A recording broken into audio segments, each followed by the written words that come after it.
नमस्कार मित्रांनो, स्वागत आहे तुमचं आणखी एका नवीन व्हिडिओमध्ये. सो आज आम्ही चाललेलो आहे कुंडमाळा या स्पॉटला आणि हा जो स्पॉट आहे तो तळेगाव दाभाडे च्या जवळपास आहे आणि तिथून पुढं आम्ही जाणार आहे पवना डॅमला आणि तिथं बोटिंग वगैरे करणार आहे आम्ही आणि तिथून पुढे जर टाईम भेटला तर अजून एक दोन स्पॉट कव्हर करण्याचा प्रयत्न करणार आहे आम्ही. सो चला तर मग निघूया.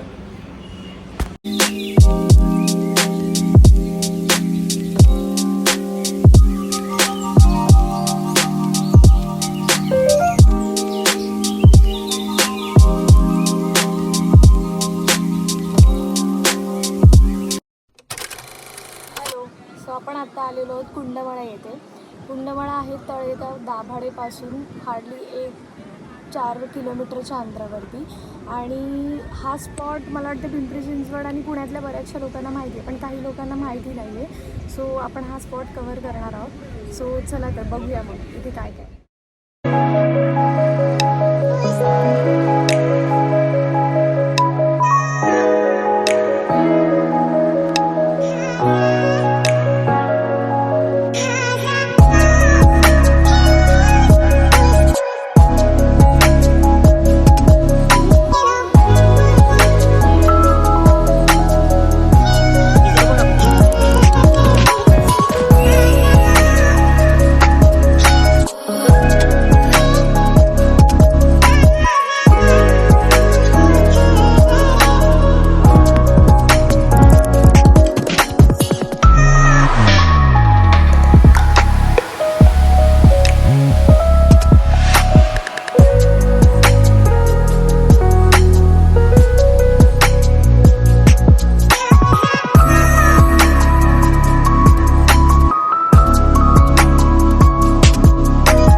भरपूर खडकाळ भाग दिसेल तुम्हाला आणि त्या म्हणजे या खडकाळ भागामध्ये तुम्हाला थोडे असे खड्डे दिसतील.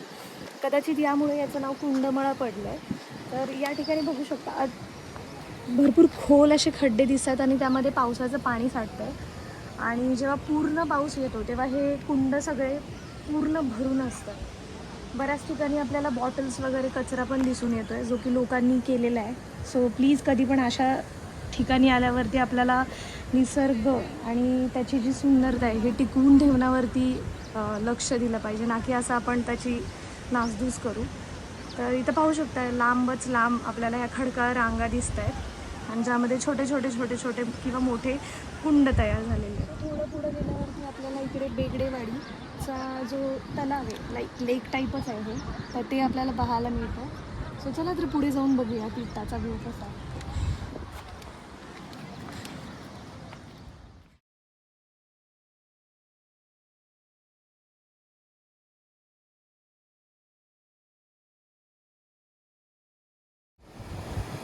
सो इथे दूरवर पसरलेल्या खडकाळ रांगा बघून तुम्हाला कळतच असेल की हा स्पॉट कसा स्वतःमध्येच एक अद्भुत आणि युनिक म्हणजे आपण म्हणू शकतो वैशिष्ट्यपूर्ण आहे.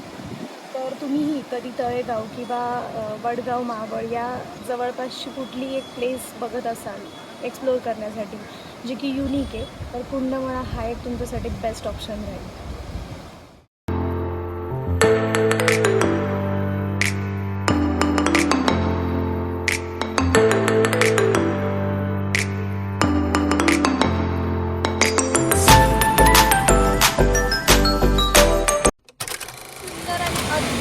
कुंडमाळ्याची सफर करून आम्ही चाललो आता लोणावळ्याच्या दिशेने.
सो आता आम्ही आलेलो आहे पावना लेकला आणि इथं बोटिंग वगैरे करणार आहे आम्ही.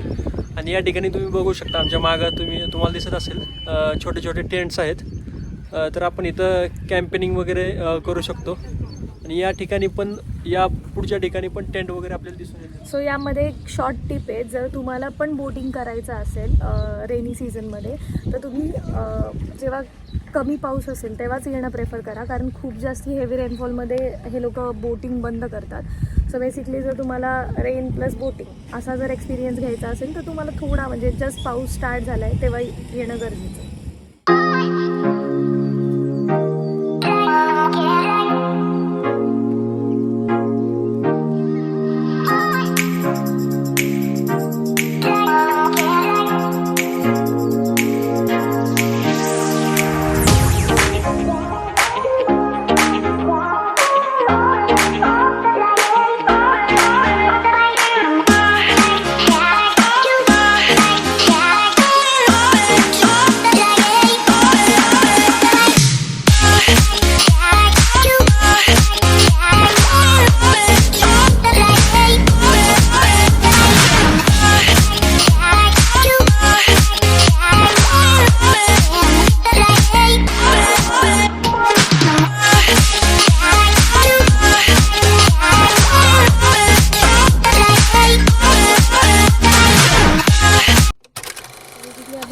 बोटिंग केलेली आहे पवना बोट क्लब इथे. आणि यात इथे दोन्ही प्रकारच्या बोट अवेलेबल आहेत, एक तर नॉर्मल बोटिंग आणि स्पीड बोट. आपण दोन्ही बोटिंग केलेल्या आहेत. नॉर्मल बोट्सचे चार्जेस आहेत 200 पर पर्सन आणि जी स्पीड बोट आहे त्याचे चार्जेस आहेत 250 पर पर्सन. ते फ्लक्च्युएट होत राहतात, कधी 300 पर पर्सन पण होतात. सो ते एकदा तुम्ही कन्फर्म करा त्यांच्यासोबत.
लायन पॉईंटला असलेल्या खूप साऱ्या गर्दीमुळे आम्ही डिसाईड केलं की आता आपण भुशी डॅमला जाऊया.